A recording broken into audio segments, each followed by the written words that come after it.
moi, je vous accueille dans cette nouvelle petite formation pour parler des outils à notre disposition pour tester le transfert de l'immunité passive des veaux, vraiment axé de terrain. Je ne sais pas qui a déjà pu participer à la réunion précédente, plutôt sur que faire en cas d'échec du transfert colostral. Là, ici, justement, on va voir quels outils on a pour tester ce transfert. En petit rappel, justement un peu en rappel par rapport à la réunion d'avant, pourquoi est-ce qu'on va vouloir évaluer le transfert d'immunité passive? Il y a plusieurs raisons possibles. Simplement dans une volonté de suivi au sein d'une exploitation, début de saison, fin de saison, pour voir si on est toujours OK. Si on constate une augmentation anormale de la mortalité ou de la morbidité néonatale, c'est vraiment le point clé à aller vérifier. Et c'est un bon point de départ pour évaluer la stratégie colostrale d'un éleveur. Et donc, du coup, ouvrir le dialogue avec lui, avec les résultats qu'on a sous la main, ça nous permet de revoir ensemble ce qui fait, quelles sont ses pratiques courantes. Gardez en tête qu'il y a à peu près un veau sur 3 qui est en échec de transfert d'immunité passive, donc c'est énorme. Donc, ça vaut toujours le coup d'aller voir un peu chez nos éleveurs où en sont les veaux. Petit rappel toujours, qu'est-ce qu'on considère comme étant un transfert réussi dans la littérature? Je rappelle, on va considérer que c'est 10 grammes d'immunoglobuline par litre de sang. Donc ça, j'ai noté un quid de la morbidité parce qu'on considère que c'est un transfert réussi. En tout cas, c'est ce qui nous permet de sortir de la fenêtre de mortalité. Mais on a quand même un pourcentage de mortalité et de morbidité assez importante entre la naissance et le sevrage. C'est pour ça qu'ici, on vise plutôt, dans nos visites et nos recommandations, on va plutôt viser les 15 à 16 grammes d'immunoglobuline par litre de sang, ce qui revient à peu près à, quand on distribue le colostrum, à viser une distribution de 5-6 grammes d'immunoglobuline par kilo de poids vif du veau. Niveau distribution de colostrum, hein, j'entends. Je vous ai remis ici le petit tableau de Lombard qui restatue sur les différents seuils qu'on cherche à obtenir, ou en tout cas qu'on peut contrôler pour se donner une idée de l'immunité du troupeau, avec les seuils qu'on essaie de ne pas dépasser ou de respecter pour chaque classe. Qu'est-ce qui existe comme méthode de laboratoire? Donc, les deux méthodes de référence, ce sont les suivantes, c'est l'IDR et l'ELISA. Donc ici, je passe rapidement, le but, c'est pas de parler justement de ces méthodes-ci, mais donc la première, c'est simplement, on va comparer le diamètre d'un anneau de précipitation par rapport à une courbe d'étalonnage, et la deuxième, l'ELISA, on connaît assez bien le principe, c'est simplement la formation de complexes immunoglobuline G avec un anticorps anti-IgG. Et dans les autres méthodes de labo qu'on pourrait avoir, c'est le dosage des protéines totales, qui, la première semaine de vie, c'est assez bien corrélé. Pour les inconvénients, c'est comme on le sait, à partir du moment où on passe par un labo, ça prend toujours un certain temps et les prix peuvent être parfois conséquents, surtout si on part sur les deux méthodes de référence ci-dessus. C'est pour ça que le but ici, c'est de parler des méthodes de terrain, qui sont du coup disponibles dans votre voiture, qui sont au chevet du patient, donc même si ici le patient c'est la ferme, qui du coup on a un résultat très rapidement et on peut en discuter tout de suite avec l'éleveur. Et c'est vraiment dans nos mains, c'est ça qui est intéressant pour moi. Alors la première petite chose que vous voyez ici à gauche, ce sont les Smart Strips de BioX, dont je parlerai à la fin, et que vous connaissez plus, à mon avis plus, ce sont les réfractomètres, donc ici le réfractomètre optique et le réfractomètre digital. Je vais commencer par un petit rappel sur le matériel. Moi, j'aime bien utiliser des tubes sous vide avec un vacuum. Ici, on a les tubes secs et les tubes EDTA en violet qui nous permettent, donc les violets, c'est pour plutôt récupérer le plasma et ce sera pour les Smart Strips. Et les tubes secs, c'est pour travailler sur sérum, donc avec le réfractomètre ou les Smart Strips aussi. Je vous ai remis la centrifugeuse, ou alors, pour ceux qui n'ont pas de centrifugeuse, simplement un petit plateau pour la sédimentation. Donc là, au lieu de passer 15 minutes dans la centrifugeuse, on attend 24 heures que ça sédimente pour récupérer notre sérum. Il n'y a pas une méthode meilleure que l'autre, c'est juste le timing. La quantité est vraiment minime dont on a besoin. Je vous ai mis 1 ml, mais parce que c'est difficile de récolter moins finalement. Mais voilà, on n'a vraiment pas besoin de grand-chose pour évaluer les transferts. Et par contre, comme point important, c'est de veiller à ne pas faire d'hémolyse, parce que ça nous fausse les résultats. D'où le fait d'avoir une bonne contention. Alors, ici. J'essaie d'avoir ma vidéo. Voilà, donc là, l'idée, c'est simplement de montrer, moi, la contention que j'aime bien, chaque vétérinaire a sa contention, hein, il n'y a pas une méthode meilleure qu'une autre, c'est celle qui vous convient la meilleure. Moi, j'aime bien une main au museau, une main à l'oreille. Et donc ici, on voit celui-là, celui-là, il n'a pas du tout envie de se faire prélever, donc c'est tout, on prend son temps. Et une fois qu'il est tenu comme il faut, on y va et ça va tout seul. Voilà. Mais donc la meilleure méthode de contention, c'est celle qui vous convient de toute façon. C'est comme les césariennes. Et de nouveau, dans les animaux qu'on va prélever, on prélève des veaux qui sont plutôt en bonne santé, puisque là, on essaie de faire une estimation au niveau du troupeau, et donc des veaux non déshydratés pour pas fausser les résultats, parce qu'ici, si on prend un veau déshydraté, on risque d'avoir un résultat faussement élevé. Alors, le premier outil que je vous présente, c'est le réfractomètre optique, qui peut être de Brix, comme celui qui est ici, ou qui évalue les protéines totales. Je vous ai remis une petite estimation des prix ici qu'on trouve chez Alcyon. C'est assez vite rentabilisé. Et alors, petite vidéo de l'utilisation. Ce qui est vraiment important ici, c'est de l'étalonner régulièrement. Donc, comment on fait? On l'étalonne avec de l'eau déminéralisée, avec la petite molette au-dessus, et on remet le trait bleu à 0. C'est important parce qu'on en discutait encore avec un collègue hier qui nous parlait d'un éleveur qui distribuait du colostrum de très bonne qualité à ses veaux. Et en fait, quand on regardait son réfractomètre de base, je veux dire, la limite bleue était à 10. Donc, il avait toujours du très bon colostrum. Une fois qu'il est talonné, on va aller déposer une petite goutte de sérum, en faisant attention de ne pas laisser de petites bulles. Et on va pouvoir aller évaluer donc, le résultat de ce sérum.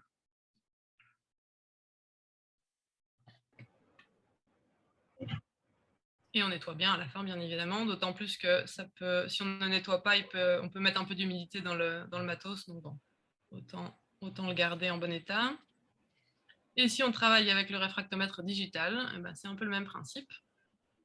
On commence aussi, il faut le réétalonner un petit peu plus souvent, je trouve. Voilà, presque une fois par jour quand on l'utilise fréquemment. On redéfinit le 0, et puis après on peut l'utiliser.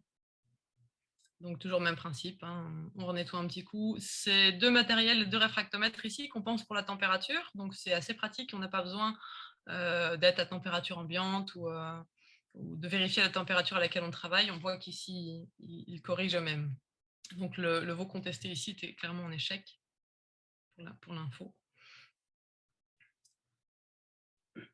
Alors avec le Brix, il va falloir, donc le réfractomètre, il va falloir qu'on interprète les résultats. Donc l'échelle de Brix va nous donner un résultat en pourcentage. Quand on est au niveau des sérums, on va avoir un pourcentage en général entre 7 et 10.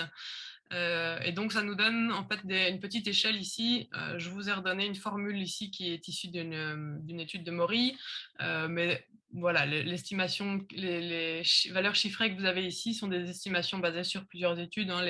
Chaque étude a une formule un peu différente, mais l'idée générale est la même. Et donc voilà, un veau qui va être à 7% de Brix, il est clairement en échec. Et on essaie de s'approcher des 8,5, 9. Alors on voit bien que la différence n'est pas énorme, hein, entre 8 et 8,5, il ne se passe pas grand-chose, mais un veau qui est à 8, il est en échec, et un veau qui est à 8,5, il s'approche d'un bon transfert. Pour moi, je considère vraiment qu'un bon transfert, on va être plutôt autour des 15 que des 10. Et en termes de protéines totales, alors ici, on n'a pas vraiment une échelle qui nous permet de dire, à 65, on est à autant de grammes. On va surtout se baser sur la valeur seuil ici de 55 grammes par litre, qui nous permet de dire qu'on est au-dessus des 10 grammes. Donc 55 grammes par litre de protéines totales, on est au-dessus des 10 grammes d'IgG dans le sang du veau. Ici, les Smart Strips, que je vous représente ici par petite vidéo. C'est assez pratique parce que ça nous permet de doser les veaux assez rapidement. Donc là, on peut soit utiliser le tube sec, soit le tube EDTA. L'avantage de l'EDTA, c'est que du coup, on travaille donc, sur plasma, donc approchant le son complet. Et on peut le faire du coup tout de suite, vraiment à la ferme. On va prélever ici 10 microlitres, c'est vraiment, vous voyez, vraiment une toute petite quantité de sang. 10 microlitres de sang dans notre petite pipette et on va aller le diluer dans l'éluant qui est présenté dans le petit pot ici. La quantité à respecter est vraiment primordiale parce que c'est de cette quantité-là que dépend le résultat, la fiabilité du résultat. Voilà, donc on dilue bien notre petit prélèvement sanguin et on va aller y mettre dedans une tigette. C'est de la chromatographie en fait, donc c'est de l'immunochromatographie comme technique. Et l'avantage de cette technique, c'est qu'elle est vraiment spécifique. Ici, on dose directement les immunoglobulines. On attend 10 minutes, qui est un temps important à respecter, parce que si on attend plus longtemps, on fausse, les résultats seront trop élevés, et si on attend moins longtemps, on risque d'avoir de faux négatifs. Et par une petite lecture smartphone, hop, on a un résultat direct. Donc d'ici d'un veau qui était très très en échec. Voilà, pour la petite histoire. L'avantage, donc, comme je vous disais, de cet outil, c'est que les résultats sont vraiment obtenus en 10 minutes et sont tout à fait spécifiques. Il n'y a pas besoin d'aller interpréter via une échelle directement. Donc, la seule interprétation que vous avez besoin d'avoir, c'est simplement de connaître un petit peu vos seuils à vous, de savoir donc, les 10 grammes d'immunoglobulines ou les 15, les objectifs que vous avez. On est à environ 7 € le test. Et si vous voulez en savoir un petit peu plus, Rhume Expert a publié un article sur cet outil bien pratique. Donc, en petit résumé des caractéristiques qui sont intéressantes à mémoriser, c'est que les réfractomètres, eux, peuvent être utilisés à n'importe quelle température, à peu près. Hein.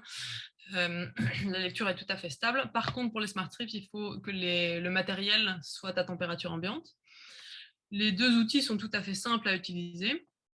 Les résultats sont très rapides. Alors, le réfractomètre, vu qu'on est sur sérum, on est entre 15 minutes et 24 heures. Si on a besoin de laisser sédimenter, les Smart Strips, en 10 minutes, on a les résultats. Donc, comme je vous disais, en Smart Strips, on a les résultats directement, sans nécessité d'interprétation, tandis qu'avec les BRICS, on a besoin de se référer à une échelle. On a besoin de... Donc, j'insiste aussi sur le calibrage, réétalonnez régulièrement vos matériaux, histoire de ne pas avoir de faux résultats, en tout cas d'avoir des résultats interprétables. Dans les intérêts aussi, c'est que le réfractomètre BRICS, on peut s'en servir pour évaluer le sérum et le colostrum. Je vous parlais d'un éleveur qui n'étalonnait pas en vérifiant son colostrum, mais donc voilà, c'est ça qu'il utilisait. En ce qui concerne les Smart Strips, c'est utilisable aussi sur le colostrum et avec d'autres tigettes. Voilà, et donc vous voyez ici les corrélations par rapport aux méthodes de référence sont, voilà, c'est des outils qui ont de très bonnes corrélations de manière générale et auxquels on peut se fier. Donc le petit mot de la fin, moi je vous ai présenté ici trois méthodes qui sont très simples et pas onéreuses, donc il y a certes un petit investissement de départ, mais c'est vite rentabilisé. Donc on peut vraiment travailler sur le terrain très rapidement et de manière très simple avec quelque chose qui ne prend pas de place dans la voiture. Et ça permet d'avoir, du coup, au lieu d'avoir ce délai de labo, d'avoir je trouve en tout cas, des échanges et des interactions renforcées avec les éleveurs. On a testé les veaux devant eux, ils ont le résultat tout de suite et ils visualisent beaucoup plus ce dont on parle, du coup. Donc ici, j'ai remis de l'individuel au troupeau, donc c'est sûr qu'on fait des prélèvements individuels, mais en tout cas, en ce qui concerne les réfractomètres, c'est plus intéressant de les utiliser à l'échelle du troupeau, parce que c'est dépendant de la valeur de l'albumine d'un animal, donc si on s'arrête simplement à l'individu, ça fausse un peu l'interprétation du résultat en fonction de sa valeur propre d'albumine, tandis que quand on fait à l'échelle du troupeau, les résultats sont un petit peu lissés. Donc, ça nous donne une image plus intéressante. Là, ce qui est intéressant de regarder, c'est comment l'éleveur gère son colostrum et qu'est-ce qu'on peut faire pour l'améliorer. Donc, c'est plus intéressant d'avoir une image de troupeau. Voilà ce que je viens de vous expliquer. Donc, voilà, le mot d'ordre, c'est tester vos veaux. Tester vos veaux, ça ne coûte rien et ça donne plein d'informations intéressantes. Donc, voilà pour moi. Alors, voilà, merci beaucoup, Dr Meurette, pour cette présentation. Avant d'oublier, je dois vous dire qu'après cette formation, vous allez recevoir un mail avec un résumé de cette formation, avec les questions si jamais on n'a pas su y répondre, et un questionnaire de satisfaction. Voilà. Je laisse maintenant la place pour les questions. J'ai une première question. Quelle est la différence entre l'immunité passive et active? La différence entre l'immunité passive et active? Oui. Donc l'immunité passive, c'est vraiment celle que le colostrum va conférer au veau, alors que l'immunité active, c'est l'immunité que le veau va se construire lui-même. Donc qui démarre au cours de la première semaine déjà, mais qui va monter graduellement. Et le veau est dépendant dans les premières semaines de vie de l'immunité conférée par le colostrum. Ok, merci. Si quelqu'un veut réagir, vous pouvez ouvrir vos micros et interagir avec le docteur Meuret sans problème. Autre petite question. Les prélèvements sont faits sur des veaux de quel âge? Alors, on fait les prélèvements sur des veaux qui ont entre 2 et 7 jours. Voilà, okay. Pour estimer au mieux et pouvoir faire les corrélations entre les formules. Ok. C'était le docteur Stevens. Je ne sais pas si vous avez envie d'interagir avec cette réponse. Non, on va passer à la prochaine. C'est une question d'Animavet dans de Lys qui demande avec la fourchette étroite des pourcentages, est-ce qu'il faut répéter les mesures et faire une moyenne? Sur un même veau ou bien plutôt au niveau du troupeau? Donc, c'est parce qu'ils ont constaté des variations au sein du même échantillon. Pour moi, ce qui est plus intéressant, c'est pas nécessairement de refaire plusieurs fois le même échantillon, parce que là, c'est vraiment alors une analyse de l'individu. Et alors, c'est vrai que le BRIC, c'est pas la méthode la plus indiquée pour l'individu à proprement parler. Mais du coup, faire plutôt que de répéter sur le même échantillon, moi, je répéterais sur plusieurs individus de la ferme pour avoir une image du troupeau. Je sais pas si ça répond à la question. Est-ce que vous voulez réagir? Non. Oui? Non? Bon. On peut revenir après. Revenir, oui, ou à reposer la question par écrit voilà. après. Alors, que veut dire BRICS? Donc ça, c'est une question de Christian, je pense. Du professeur Hansen. Donc BRICS, c'est le nom de celui qui a mis au point l'échelle. Donc c'est un nom de famille. Ok. Alors, quelle est la relation entre albumine et IgGS? Alors, la relation entre albumine et IgG, c'est que l'albumine va permettre, donc c'est des protéines toutes les deux, l'albumine c'est la protéine principale du sang, et c'est cette albumine-là qui va permettre le transport, entre guillemets, des molécules importantes et qui va permettre aussi le transport des IgG, des immunoglobulines.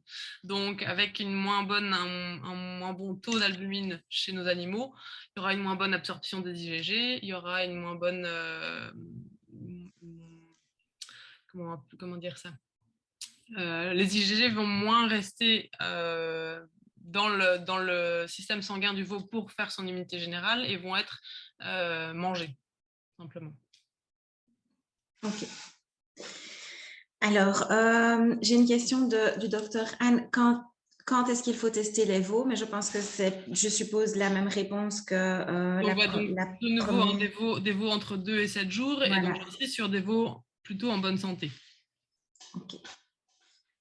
Donc une question du professeur Hansen, combien de veaux font-ils prélever pour un diagnostic de troupeau? Donc ça va dépendre des objectifs qu'on se fixe et du troupeau auquel on a affaire, en fonction du nombre de vélages. Donc les objectifs, ça va être par exemple, je veux avoir moins de 30% des veaux qui sont en échec.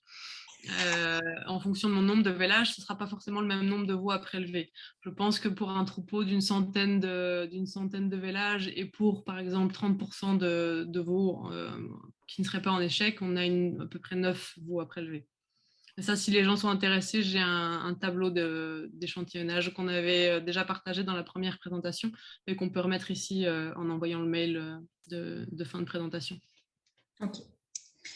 Une question du docteur Alice. Combien est-ce que vous facturez à l'éleveur l'évaluation du transfert d'immunité? Alors, ça, c'est libre à chacun de le faire. Dans nos visites classiques, quand on le fait simplement au réfractomètre, ça rentre dans le suivi global de nos troupeaux. Maintenant, clairement, quand on est plutôt avec des tigettes Smart Strips, là, il y a un coût du matériel aussi. Donc, voilà, là, la tigette en elle-même coûte 7 €. Je pense qu'il faut au moins s'approcher des 10 € auprès de l'éleveur. Ok. Oui, Merci. pour avoir les chiffres exacts, je me permets juste, nous, donc chez Rumexpert, on travaille à l'heure. Donc, c'est pour ça que chez nous, c'est compris dans le prix, puisque on compte le temps où on doit centrifuger, etc.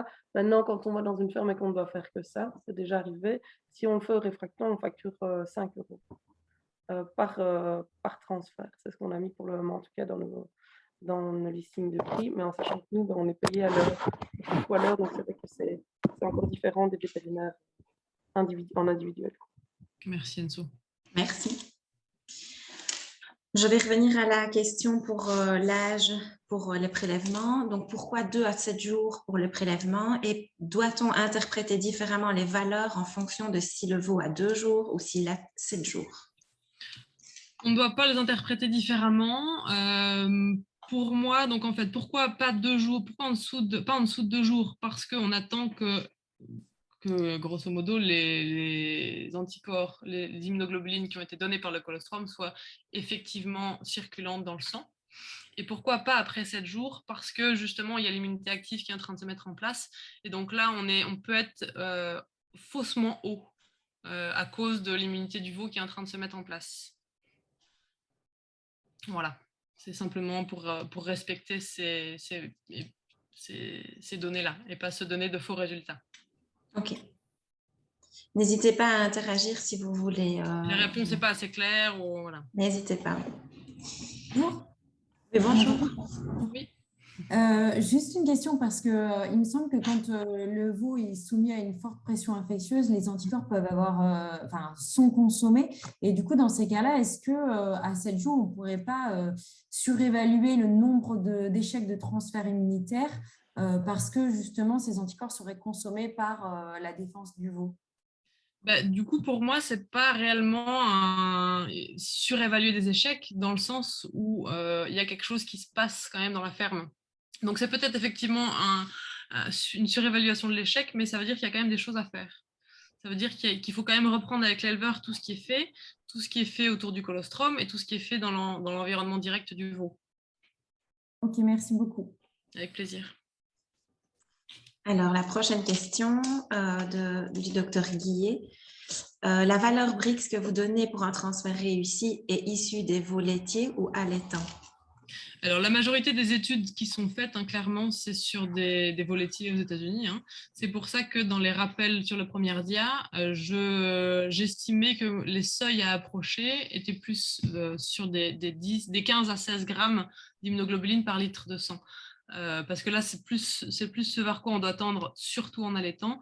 Et en allaitant, on va même aller jusqu'aux 24 grammes. Il y a des articles qui parlent plutôt des 24 grammes pour être sûr d'avoir un transfert réussi, sortir vraiment de la zone de mortalité en allaitant, ce qui est quand même énorme.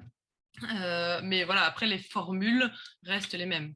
C'est à nous d'évaluer plutôt, c'est pas tant la valeur BRICS qui intéresse, qu'il faut regarder, c'est plus le seuil qu'on veut définir, simplement.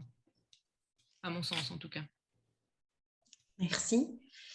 Alors, quel est le moment idéal au tarissement pour vacciner contre les diarrhées néonatales afin d'assurer une concentration optimale d'IgG dans le colostrum? Alors, ça ne va pas forcément être en termes de tarissement pur, mais c'est essayer de connaître justement ces dates de vélage pour avoir la deuxième dose de rappel si c'est une primo-vaccination 3 semaines avant le vélage. Ok. Merci. Et alors, le temps de demi-vie des IgG est-il uniquement en fonction du taux d'albumine? Et quelle est la durée de demi-vie des IgG issus du colostrum? Alors, pour les IgG, on est à peu près à 15 jours. Les IgA, les eux, on est plus dans les 4 jours, 4 à 2 jours. Donc, c'est pas uniquement en fonction du taux d'albumine, hein, clairement. Il y a la demi-vie intrinsèque des IgG et après, les albumines, c'est plus sur le statut métabolique du veau en lui-même et son état de santé, l'état de santé du troupeau. Et c'est pour ça qu'on essaie, souvent dans nos visites, on teste aussi les taux d'albumine, comme on en avait parlé dans la dernière réunion, pour se donner une idée de comment les veaux vont réagir avec le colostrum qu'ils vont recevoir. Parce qu'en fait, on peut très bien avoir des très bons colostrums, des très bons transferts colostraux, et se rendre compte qu'on a quand même des veaux qui sont fort malades une semaine après ou 15 jours après, parce que simplement, ce taux d'albumine fait que les anticorps sont effectivement mangés. Donc voilà, il y a la valeur intrinsèque, mais il y a le statut métabolique général. Et j'ai une réaction du professeur Hansen. Les immunoglobulines subissent un catabolisme normal dans l'organisme et disparaissent en fonction de leur demi-vie qui est respectivement de 2,4 et 16 à 32 jours pour les IgA, IgM et IgG. J'ai une dernière petite question à nouveau par rapport au timing. Donc, dans les troupeaux où les infections sont présentes dans la première semaine, à quel moment prélever?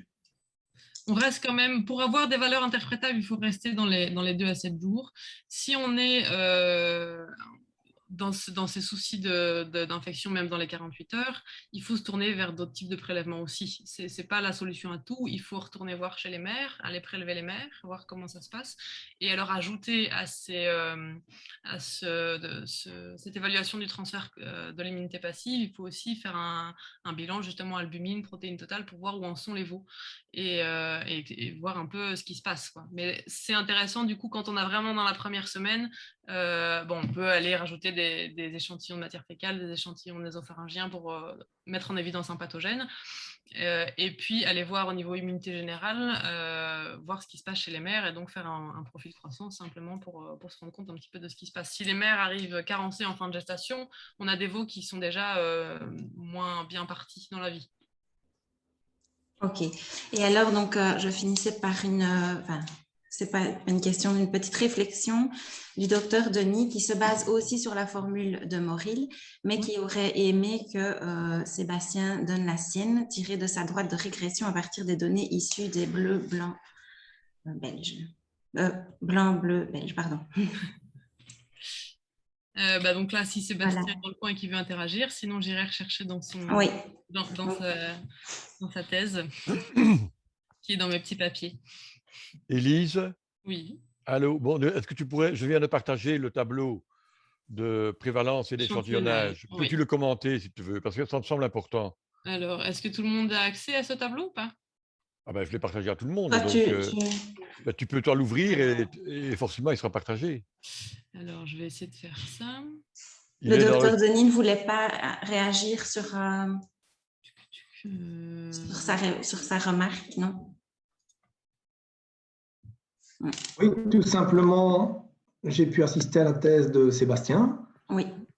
Et il m'avait montré sa droite de régression, mais je ne me souviens plus qu'il avait donné une formule qui permettait justement de calculer l'équivalence entre notre résultat BRICS et le taux d'anticorps au niveau du sang. Peut-être qu'il l'a fait, hein, mais ça ne m'avait pas marqué. Il m'avait présenté sa droite de régression et donc avant la défense de thèse, et je trouvais ça justement intéressant puisque, comme tu as bien précisé, Élise, l'essentiel des données, on les a sur des veaux laitiers. Oui, tout à fait. Et nous, l'essentiel de notre pratique, c'est quand même sur des blancs bleus belges dans ma région. Et donc, c'était intéressant. Et Sébastien avait justement fait la RID et la comparaison avec BRICS. Et il avait obtenu aussi une droite de régression qui montrait la correspondance, donc la bonne corrélation entre un analyseur portable en ferme et la méthode de référence, le gold standard. Oui. Et donc, il avait certainement une formule qui est peut-être un petit peu différente de celle de Moril. La question est effectivement très intéressante. J'irai la rechercher. Il était là la dernière fois, Sébastien, je sais. Oui, je l'ai vu passer aussi là dans les participants, mais je ne sais pas si... Il est là aujourd'hui, Séba. Tu ne veux pas nous en parler, s'il te plaît, si tu es parmi nous? J'ai vu que tu avais commenté dans le chat que tu avais dit bonjour à Denis. Donc, et là, n'hésite pas à prendre la parole, Seba. Merci. C'est sûrement pas endormi. Hein. Ça doit être ça. Il le laisse tourner en fond.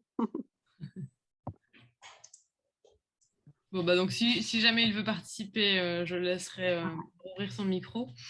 Donc ici, est-ce que tout le monde voit le petit tableau dont parlait Christian? Oui.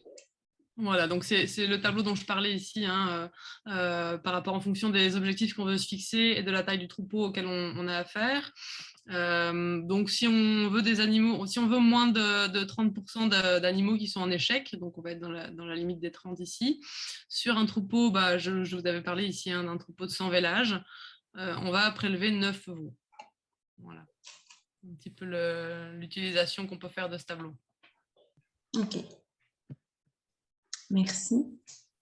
Pas de réaction de Sébastien, non? Donc on a une dernière petite question ici du docteur Alice.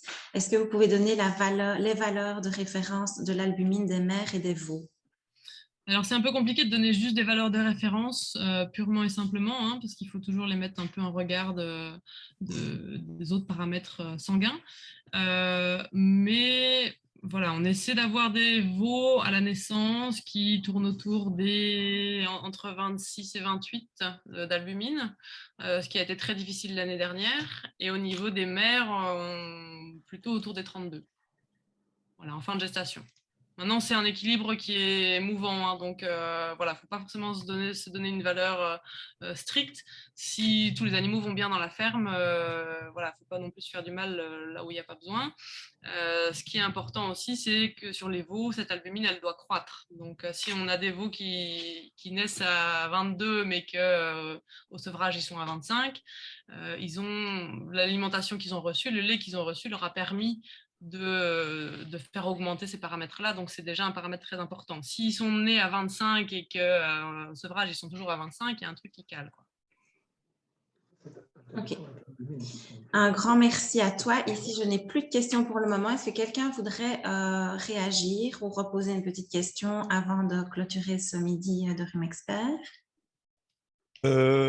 Oui, moi j'en avais une.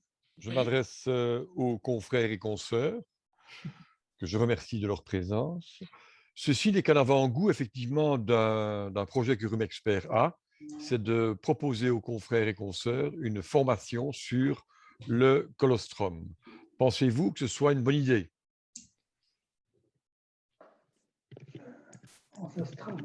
J'ai un oui, déjà, oui. Donc,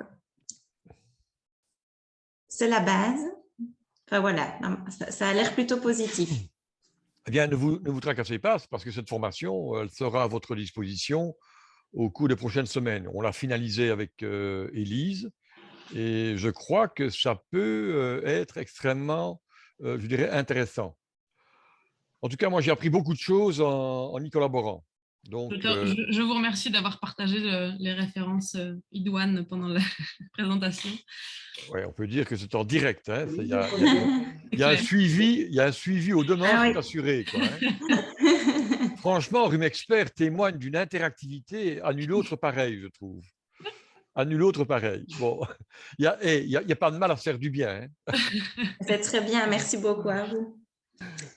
Alors, ben voilà, je pense qu'on va clôturer s'il n'y a plus de questions pour aujourd'hui. Donc, juste d'ici demain, vous recevrez un mail avec un petit résumé et le questionnaire de... Ah, j'ai une dernière question. On a encore 2 petites minutes, docteur. Oui, bien sûr. Oui. En blanc-bleu, est-ce qu'on constate beaucoup d'échecs? Énormément. Énormément. On en est presque à 50%. Alors, oui, remettre le PowerPoint. Tac. Non, ici. Tac. Voilà. Ici, moi, je vous avais mis, donc je ne sais pas si de manière globale, on a à peu près un veau sur 3 hein, qui est en échec. En blanc-bleu, on est quasiment à 50%.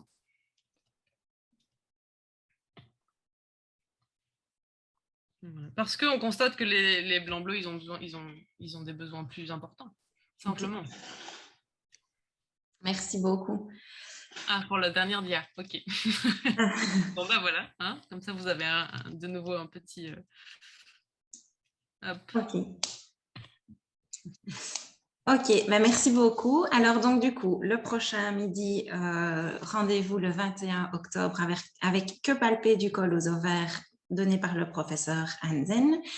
Et donc d'ici demain, vous recevrez un mail avec le questionnaire de satisfaction qui nous permet de nous améliorer, de savoir un peu ce qui va, ce qui ne va pas. Et donc ça peut vraiment, vraiment nous aider. Donc merci de prendre quelques petites minutes pour le remplir. Et le résumé de cette formation. Un grand merci au Dr Meurette et un grand merci à vous d'avoir été là et d'avoir participé à ce midi. Je vous souhaite à tous une belle journée. Bon après-midi. Bon après-midi. Au revoir.